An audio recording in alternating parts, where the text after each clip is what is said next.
요즘은 반려견을 키우는 사람들이 많아져서 관련 사고도 점점 증가한다는 소식이 있습니다. 특별히 집에서 정말 사랑과 정성으로 돌봐주었건만 견주와 가족들을 물어서 다치게 하는 경우도 생기게 됩니다.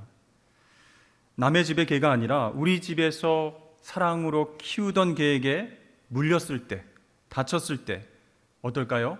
크게 상심하게 되고 배신감 또한 느끼게 됩니다. 사람과의 관계에서도 마찬가지인 것 같습니다. 평소에 나를 잘 알고 또 내 마음을 나눌 수 있는 편안한 관계인 줄 알았는데 그 사람이 유독 나를 힘들게 하고 상처를 주면 그때 우리는 낙심하게 됩니다. 내가 그동안 얼마나 잘해줬는데 나한테 이럴 수가 있어? 다른 사람이면 몰라도 그 사람이 나한테 이렇게 하면 안 되지, 이런 서운한 생각이 듭니다. 실제로 이런 일들 때문에 사람에 대한 기대와 신뢰를 아예 내려놓는 경우도 생기게 됩니다. 낙심, 무슨 뜻일까요? 찾아보니까 바라던 일이 이루어지지 않아서 마음이 상함, 이렇게 되어 있습니다. 한자로 보면 떨어질 낙, 마음심입니다. 즉 마음이 바랬던 위치에서 아래로 뚝 떨어진 상태가 낙심입니다. 하나님의 자녀로 살아가는 우리들도 낙심할 때가 있습니다. 근데 여러분, 우리는 믿음이 있는데 왜 자주 낙심하고 회복되지 못하는 것일까요? 사실 자기가 의지하고 사랑하는 사람들에게 비난의 말을 듣는 것 굉장히 어렵습니다. 부정적인 피드백을 듣는 것 굉장히 힘듭니다. 굉장히 이 마음이 낙심되기 때문이죠. 특별히 자신의 존재 가치를 인정받고 싶은 사람에게서 부정적인 말을 들으면요, 마음이 높은 곳에서부터 툭 떨어져서 바닥까지 내려앉게 됩니다. 큰 낙심을 경험하게 된다는 것이죠. 그런데 여러분, 그때 자기 자신하고 한번 대화해 보십시오. 자기 마음을 잘 살펴보시기를 바랍니다. 내가 왜 낙심했는가 이렇게 생각해 보면 내 마음과 내 영혼이 어디에 매여 있는지를 발견하게 될 것입니다. 결과적으로 상대방이나 환경이 원인이 아니라 내 자신을 너무 과대평가했거나 또는 과소평가했다, 거기서부터 낙심이 오는 것이다 라는 것을 깨닫게 되는 것이죠. 그러니까 낙심의 주된 원인이 다른 사람에게 있는 것이 아니라 자신을 향한 헛된 기대나 자신에 대한 잘못된 평가에서부터 온다라는 것을 알게 된다는 것이에요. 그러면 여러분, 낙심의 원인을 이렇게 깨달은 뒤에는 어떻게 해야 되겠습니까? 나라는 사람에게, 내가 믿었던 사람에게 소망을 두기보다는 우리를 창조하신 하나님께 소망을 두어야 할 줄로 믿습니다. 시편 말씀에 내 영혼아 내가 어찌하여 낙심하며 어찌하여 내 속에서 불안해하는가? 너는 하나님께 소망을 두라. 나는 그가 나타나 도우심으로 말미암아 내 하나님을 여전히 찬송하리로다. 아멘. 그렇습니다. 사람이 아닌 하나님께 소망을 두는 것, 그것이 바로 믿음의 본질입니다. 하나님께 소망을 두는 것만이 낙심한 내 마음을 고쳐주시는 하나님 은혜를 경험하는 지름길이 된다라는 것이죠. 오늘날 우리를 낙심시키는 일들과 사람들이 얼마나 주변에 많은지 모릅니다. 교회인 줄 알았는데 교회 같지 않은 곳이 많이 있습니다. 그래서 낙심합니다. 크리스찬인 줄 알았는데 크리스찬이 아닌 사람들 때문에 낙심하게 됩니다. 또 부모와 자녀 간에, 또 형제와 자매 간에 서로를 속이면서 상처를 주는 경우도 종종 있습니다. 특별히 소꿉친구, 고향친구, 또 30년 지기, 50년 지기 친구가 정말 어려울 때 사기를 치는 경우도 있다는 것이죠. 여러분, 제가 예언 하나 하겠는데요, 앞으로 우리를 낙심하게 만드는 일들이 계속해서 일어날 것입니다. 그리고 그런 일들로 인해서 우리가 흔들리고 절망하는 일들도 많아질 것입니다. 여기 대해서 아멘 안 하셔도 됩니다. 그러나 여러분, 성경은 어떻게 우리에게 말씀하고 있습니까? 어떠한 상황에 처하든지 낙심하여서 주저하지 말고 일어나서 계속 나아가라, 이렇게 말씀하고 계세요. 예수님께서 베데스다 연못가에서 38년 된 병자를 일으켜 세우시면서 말씀하십니다. 일어나 내 자리를 들고 걸어가라.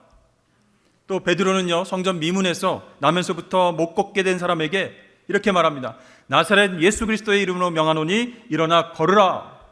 이렇게 명령하고 그의 손을 잡아서 일으켜 세워줬습니다. 그렇습니다. 우리에게는 믿음이 있어요. 우리도 다시 일어설 수 있고 일어나야 합니다. 내 자신에게도 예수의 이름으로 일어나라 이렇게 명령하는 저와 여러분 되시길 축복합니다. 여러분 생각해 보십시오. 하나님의 은혜로 하나님 자녀가 되는 특권을 우리에게 주셨어요. 예수의 이름을 활용할 수 있는 권세도 주셨어요. 그런데 그것을 활용하지 못하고 낙심하고 주저앉아 있으면 어떻게 우리가 세상에 나가서 소금과 빛의 역할을 감당할 수 있겠습니까? 여러분, 세상 사람들이 안 보는 것 같지만 자세히 우리를 지켜보고 있어요. 물론 우리 신앙이 세상 사람들에게 보여주기 위한 것은 아닙니다. 그러나 믿지 않는 사람들은요, 우리의 말과 행동을 지켜보고 있다는 것이에요. 과연 크리스찬들은 우리와 무엇이 다른가? 성도들은, 믿는 사람들은 어떻게 어려운 상황 속에서 다시 일어설 수 있는가? 예수 믿는 사람들은 무슨 힘으로 위기를 돌파하는 걸까? 이렇게 사람들이 관심 있게 우리를 지켜본다는 것이죠. 여러분, 살다 보면 우리가 흔들리고 넘어질 수 있습니다. 그러나 넘어진 그 자리에서 다시 일어나지 못하면, 즉 낙심의 늪에 빠져나오지 못한다면 세상 사람들은 우리가 전하는 그 복음을 좀처럼 받아들이지 않게 될 것입니다. 복음의 능력을 의심할 수밖에 없는 것이에요. 그러므로 여러분, 다른 사람의 영혼을 사망에서 구원하려면 먼저 구원을 누리는 우리가 낙심의 자리에서 내 자신을 일으켜 세울 줄 알아야 하지 않겠습니까? 그래야 주변에 방황하는 누군가를 우리가 잡아줄 수 있다는 것이에요. 혼자 힘으로 일어날 수 없는 그 사람들을 일으켜 세워줄 수 있다라는 것입니다. 여러분, 우리를 낙심에서 일으켜 세워주는 것은 바로 우리의 믿음입니다. 그 믿음이 과연 어떤 믿음이고 또 그 믿음을 통해서 어떻게 승리할 수 있는지 오늘 본문 말씀을 통해서 한번 살펴보기를 원합니다. 예수님께서 두로와 시돈 지방으로 가셨다고 나왔습니다. 자, 그곳은 갈릴리 북쪽에 있는 마을들인데요, 이방인 지역입니다. 사람들의 눈을 피해서 예수님이 조용히 도착하셨지만 주님이 오셨다는 소문이 벌써 마을에 쫙 퍼졌습니다. 그 소식을 듣자마자 예수님께 달려온 한 여인이 있었습니다.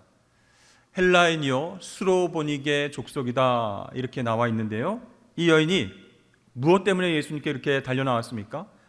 귀신 들린 딸을 고쳐주시길 바라면서 예수님께 도움을 청했습니다. 그런데요, 예수님의 반응은 굉장히 차갑습니다. 어떻게 말씀하십니까? 자녀의 떡을 취하여서 개에게 던짐이 마땅치 아니하니라 이렇게 말씀하시는 거예요. 여러분, 유대인들은요 모든 이방인들을 개로 취급했습니다.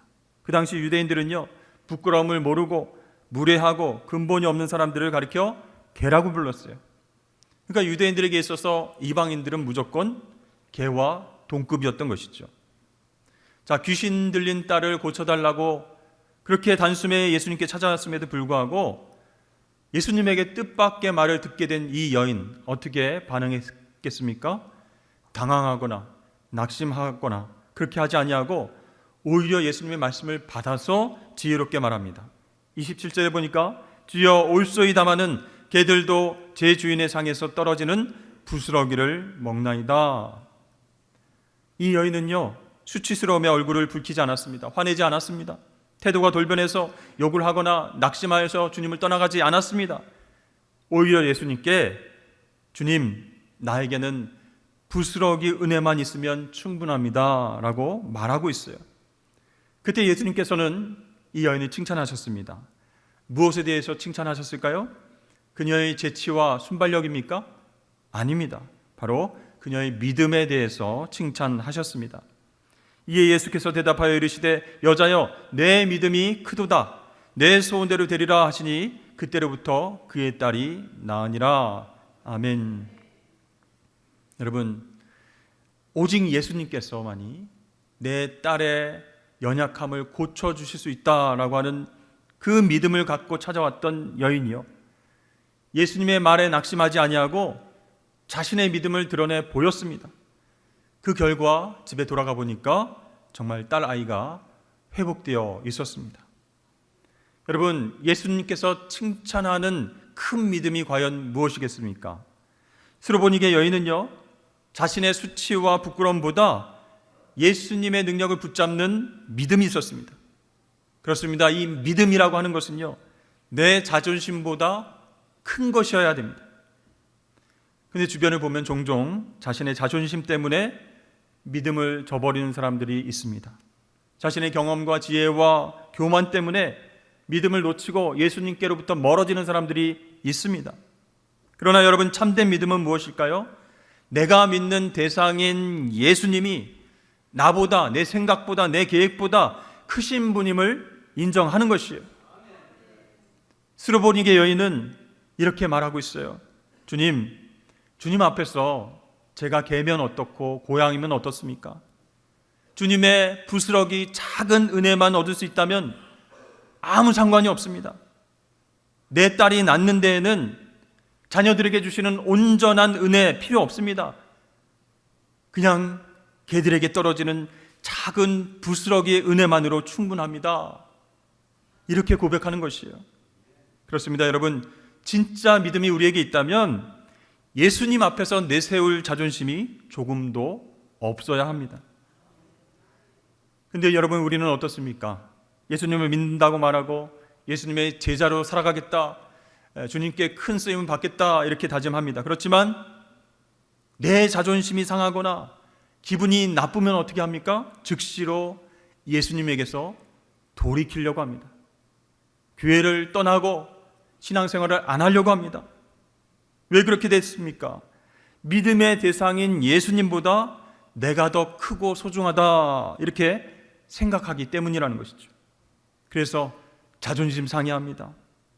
그러나 여러분, 그것은 예수님 앞에서 교만이라는 것이죠. 그럼 여러분, 이 말씀을 우리가 듣고서 예수 믿는 우리는 그럼 열등감에 사로잡혀서 신앙생활을 해야 됩니까? 결코 아니라는 것이죠. 내 자존심이 교만이 되어서 믿음을 잃어버리고 예수님과 멀어져서는 안 된다, 그런 뜻입니다. 가버나움의 백부장이 예수님께 나와서 간구합니다. 주님, 내 하인이 중풍병에 걸려서 지금 앓고 있습니다. 불쌍히 여겨 주옵소서. 그러자 예수님께서 내가 가서 고쳐주겠다 이렇게 말씀하세요. 그런데요, 백부장이 거절하면서 말합니다. 주님, 다만 말씀만 해주십시오. 그러면 내 종이 나을 줄로 믿습니다. 여러분, 백부장은요, 로마 병사 100명을 이끌고 있는 그런 권위가 있는 리더입니다. 그런 사람이 예수님의 권위를 더 크게 인정하면서 고개를 숙이고 있어요. 주님, 제가 명령하면요, 군사들이 알아서 움직입니다. 마찬가지로 나보다 크신 예수님께서 말씀만 하시면 내 종이 나을 줄로 믿습니다. 이렇게 믿음을 드러낸 것이에요. 예수님께서 깜짝 놀라셨습니다. 이 백부장을 칭찬하셨어요. 이스라엘 중에서 이러한 믿음을 내가 본 적이 없노라. 그렇습니다. 여러분, 진짜 믿음은요, 자존심을 뛰어넘는 것이에요. 믿음의 대상인 예수님보다 나를 더 크다라고 생각하지 않는 것입니다. 두 번째, 진짜 믿음은요, 예수님만이 대안임을 인정하는 것입니다. 여러분, 우리 주변에 신앙이 없는 사람들은 무엇을 믿고 있죠? 자기 자신을 믿거나 또 힘 있는 사람을 믿습니다. 그런데도 불구하고 이제 실패하죠. 또 타인에게 상처를 받기도 하죠. 손해를 보기도 합니다. 그러면 그러려니 하고 넘어가는 사람들도 많이 있습니다. 근데 여러분, 믿음이 있는 사람들은요, 오히려 상처를 더 크게 받는다는 것이에요. 여러분, 질문 하나 하겠습니다. 믿지 않는데도 낙심하지 않는 사람과 믿는데도 낙심하는 사람, 어느 쪽이 믿음이 있는 사람일까요? 네. 평소에 기도도 열심히 하고 말씀도 열심히 보고 큐티도 합니다. 그런데 막상 고난이 닥쳐오고 힘들어질 때 크게 낙심하면서 자신의 동굴로 들어가 버립니다. 여러분, 그러나 진짜 믿음은요, 고난 가운데서 빛을 발하는 것임을 꼭 기억하시길 바랍니다. 가나 혼인잔치에 예수님과 제자들, 예수님의 어머니 마리아가 초대를 받았습니다. 그런데 그 결혼잔치에서 포도주가 떨어졌습니다. 정말 위기 상황입니다. 그때 예수님의 어머니 마리아가 예수님께 이 사실을 알려드렸어요. 그때 예수님이 찬바람 부는 그런 말씀을 하시는 거예요. 여자여, 나와 무슨 상관이 있나이까? 내 때가 아직 이르지 아니하였나이다. 이렇게 말합니다. 여러분, 어머니 마리아 입장에서는 낙심할 만하죠. 그럼에도 불구하고 마리아는요, 대안은 오직 예수님뿐이다, 이렇게 확신한 것이에요. 그래서 하인들을 불러서 뭐라고 얘기합니까? 예수님께서 무슨 말씀을 하시든지 그대로 순종하라, 이렇게 말합니다. 여러분, 낙심할 수 있었던 마리아가 왜 하인들에게 그런 말을 전했을까요? 예수님을 믿었기 때문이에요. 그분의 때와 그분의 타이밍이 되면 반드시 이 문제를 해결해 주실 것임을 믿었기 때문입니다. 여러분, 이것이 참된 믿음이에요. 근데 우리는 어떻습니까? 주님께 나와 기도하면서도 자주 낙심합니다. 왜요? 주님께서 분명히 내 기도를 들으셨을 텐데, 내가 생각하는 때, 내가 바라는 때, 내가 생각하는 방식으로 문제를 해결해 주시지 않기 때문에 자주 낙심한다는 거예요. 근데 여러분, 중요한 것은요, 내 위주로 문제 해결을 바라고 기도하는 것이 진짜 믿음이 아니라는 것이요. 모든 문제 해결은 예수님께서 주도적으로 하시는 줄로 믿습니다. 그것을 믿고 기다릴 줄 아는 것이 진짜 믿음이라는 것이에요. 자, 이 가나 혼인잔치는 무사히 끝났습니다. 예수님께서 물로 포도주를 만들어서 공급해 주셔서 하객들이 기뻐했어요. 야, 이렇게 질 좋은 포도주가 어디서 이렇게 나오는가 하면서 서로 기뻐하고 즐거워했습니다. 만약 예수님께서 여자여, 나와 무슨 상관이 있나이까? 내 때가 아직 되지 않았습니다 라고 말씀하셨을 때 어머니 마리아가 낙심해가지고 예수님께 돌아서고 그 혼인잔치 집에서 뛰어나갔다면 어떻게 되었을까요? 이 혼인잔치의 큰 기적과 기쁨을 아마 경험하지 못했을 것입니다. 그렇습니다. 여러분, 모든 문제에 대안은 예수님께 있다라는 것을 꼭 기억하실 수 있기를 바랍니다. 세 번째 진정한 믿음은요, 낙심을 넘어서서 온전한 소망 가운데로 나아가게 한다라는 것이에요. 어떤 목사님이 오늘날 그리스도인들을 구별하는 것은 굉장히 간단합니다 라고 얘기를 하는 거예요. 교회에 출석하기만 하면 그리스도인이라고 구분을 한다는 것이죠. 그리고 주일에 한 번도 빠지지 않고 교회에 출석하면 성실한 그리스도인, 이렇게 부른답니다. 또 교회에서 맡은 일이 많고 열심히 일을 많이 하면 능력 있는 그리스도인, 이렇게 구분을 한다고 합니다. 여러분, 맞는 말 같습니까? 그런데 여러분, 예수님은 우리를 어떻게 구별하실 것 같으십니까? 사람의 외모가 아닌 중심을 보신다고 분명히 말씀하셨죠. 그러니까 우리 가운데 있는 믿음을 정확히 보신다는 거예요. 그러므로 내가 무슨 말과 행동을 할지라도, 어느 부서에서 어떤 일을 얼마나 많이 성과를 내고 그렇게 성공할지라도 그것이 믿음에서 비롯된 것이 아니라면 예수님은 너와 내가 상관이 없다, 이렇게 말씀하실 가능성이 크다는 것이에요. 그러나 반대로 내가 어떠한 상황 가운데서도 예수님을 끝까지 믿고 낙심하지 않는다면 예수님은 어떻게 말씀하시겠습니까? 너의 믿음이 크도다, 이렇게 칭찬하신다는 거예요. 엘리야가 영적인 침체에 빠졌습니다. 근데 그 타이밍이 굉장히 이상한 거예요. 아합 왕과 이세벨이 섬기는 바알 선지자 또 아세라 선지자 850명하고 대결해서 승리한 직후에 영적인 침체가 찾아왔어요. 왜 그러냐면 이세벨 왕이 너무 화가 나가지고 내가 엘리야를 반드시 찾아서 죽이리라, 이렇게 선포를 했어요. 그 말을 전해 듣고 엘리야가 주눅 들었어요. 겁이 났습니다. 그래서 남쪽으로 도망치다가 브엘세바에서 자기의 종을 남겨두고 자신은 더 광야로 들어갑니다. 그래서 혼자 로뎀나무 아래에서 하나님, 저를 차라리 죽여주십시오. 이렇게 울부짖습니다. 한마디로 낙심한 것이요. 하나님께서 천사를 보내서 떡과 물을 먹게 하십니다. 기력을 회복한 엘리야가 호렙산, 하나님의 산으로 올라갑니다. 거기서 하나님을 만나야 되는데 엘리야는 호렙산의 동굴로 들어가 버립니다. 그때 하나님께서 말씀하시죠. 엘리야야, 내가 어찌하여 여기 있느냐? 동굴에서 나온 엘리야가 낙심한 얼굴로 하나님께 말합니다. 하나님, 제가요 하나님께 대해서 열심히 유별한 사람입니다. 정말 하나님이 명령하시는 대로 사명 다 감당한 사람이에요. 그런데 아합과 이세벨이 하나님 선지자들 다 칼로 죽이고 이제 나만 남았습니다. 그들이 내 생명을 빼앗으려고 합니다. 어떻게 하면 좋겠습니까? 그때 하나님께서 이렇게 말씀하시면서 위로하십니다. 너 혼자가 아니야. 내가 이스라엘 가운데 바알에게 무릎 꿇지 않은 7,000명을 남겨두었다. 그리고 너의 후계자 엘리사를 예비해 두었다. 그렇게 위로해 주셨습니다. 여러분, 우리가 굉장히 강한 것 같고 영적으로 무장해서 매번 승리할 것 같지만 그렇지 않다는 거예요. 너무 연약해서 성공적으로 주의 일을 잘 감당했어도 한 사람의 말에 상처받고 흔들릴 수 있는 연약한 존재입니다. 그러나 그 낙심 가운데서 사람이 아니라 하나님만이 나의 소망임을 깨닫게 하시는 것, 그것이 우리에게 영적인 유익이 될 줄로 여러분 믿으시길 바랍니다. 사도 바울은요, 우리 믿는 사람들이 낙심하지 않아야 할 이유에 대해서 이렇게 말씀합니다.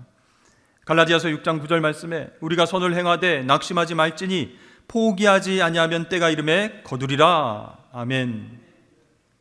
여러분, 선을 행하되 낙심하지 말라. 이 바울의 권면은요, 가만히 생각해 보면 선을 행하다 보면 낙심할 일이 분명히 찾아온다, 그런 뜻이에요. 여러분 한번 생각해 보세요. 선한 동기로 열심히 일했는데 악으로 선을 갚는 사람이 생기는 거예요.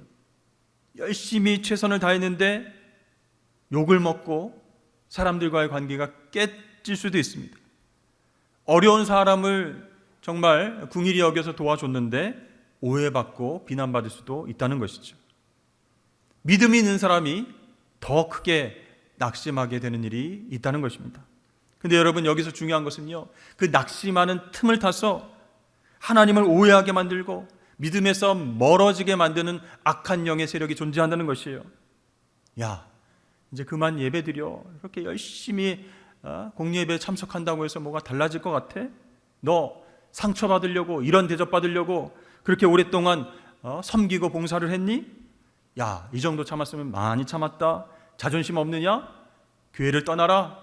신앙생활 그만하고 좀 다른 데 가서 좀 쉬고 와. 캠핑도 하고 여행도 갔다 오고 나중에 생각나면 예배드리면 되잖아. 여러분, 마귀 사탄은요, 낙심하는 그 타이밍에 우리를 유혹하고 우리를 흔들려고 한다라는 것이죠. 그러나 여러분, 그것은요, 하나님이 주시는 생각이 결코 아니라는 것을 분별할 수 있어야 돼요. 예레미야 29장 말씀에 너희를 향한 나의 생각을 내가 아나니 평안이요 재앙이 아니니라. 너에게 미래와 희망을 주는 것이니라. 아멘. 낙심한 우리를 향하여서 하나님의 생각이 무엇인가? 평안이라는 것이요. 그 낙심 가운데 하나님께만 소망이 있구나 생각하고 깨닫고 믿음으로 일어서길 원하셔서 하나님께서 우리와 동행하여 주신 줄로 믿습니다. 사랑하는 성도 여러분, 우리가 주의 일을 하면서 또 섬기고 봉사하면서 또 영혼들에게 복음을 전하면서 낙심할 때가 종종 생깁니다. 그러나 그럼에도 불구하고 믿음으로 일어서실 수 있기를 바랍니다. 참된 믿음은 어떤 믿음이에요? 내 자존심보다 예수님을 더 크게 바라보는 것이에요. 또 고난 속에서 대안은 주님밖에 없습니다 라고 고백하는 것이에요. 또 낙심 속에서도 온전한 소망이신 주님을 따르게 하는 것, 그것이 바로 참된 믿음이다 라는 것이죠. 여러분, 오늘 말씀을 생각하면서 한번 저를 따라해 보시겠습니다. 내 영혼아 평안할지어다. 내 영혼아 일어설지어다. 내 영혼아 낙심하지 말지어다. 아멘. 기도하겠습니다.